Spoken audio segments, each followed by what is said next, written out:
In order for a hospital or potential employer to get you credentialed, they need to know about your malpractice claim history. And a common way for them to pull this information is to request a claim history report or a loss run on your behalf. But what exactly is a claim history report or a loss run? Where do you get them? What information is disclosed? And why is it important for a doctor?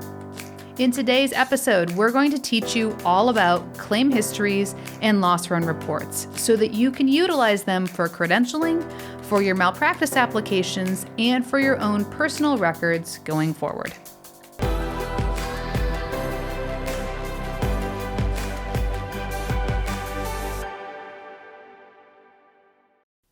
Welcome to Malpractice Insights, the show dedicated to helping healthcare professionals understand medical malpractice insurance and providing you with the solutions you need so that you can get back to the work of practicing good medicine.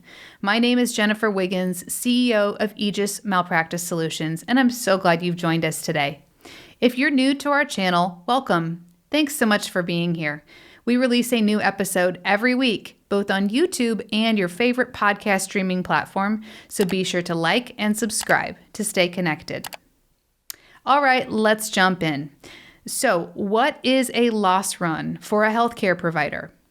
A loss run is a document produced by a malpractice insurance carrier that shows a history of claims filed against an insured.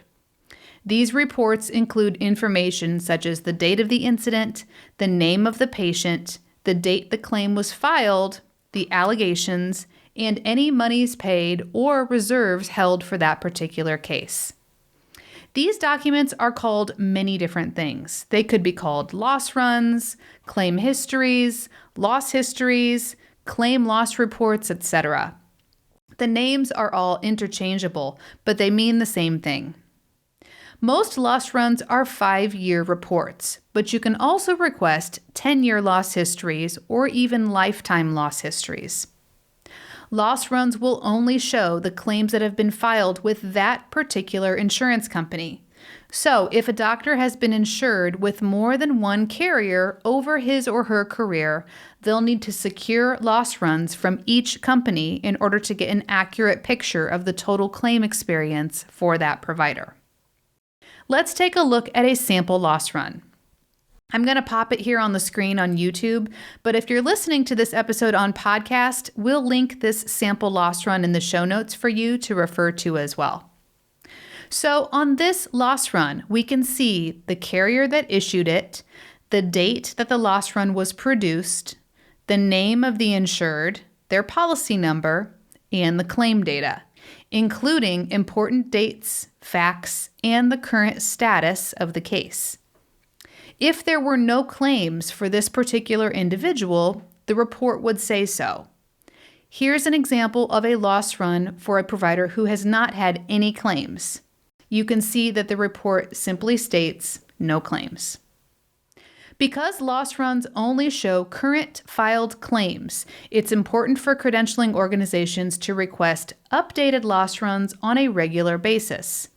And when loss runs are requested, they'll need to be pulled from every carrier that the doctor has ever been insured with. Loss runs contain sensitive data, so for that reason, they can only be requested by the insured themselves or from an authorized third party. When a hospital, insurance company, agent, or other third party needs to request a loss run on behalf of a doctor, they must have the doctor sign a release authorizing them to do so. Loss runs may also be requested of you when you're applying for malpractice insurance coverage.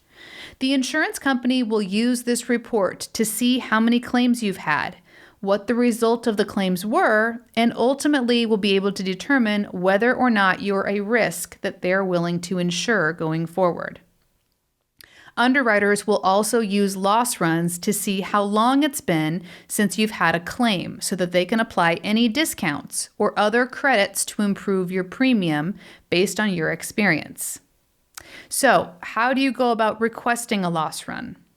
Doctors can request their own loss run reports by contacting the insurance company directly or by requesting them through their agent, who can then pull the requests on their behalf.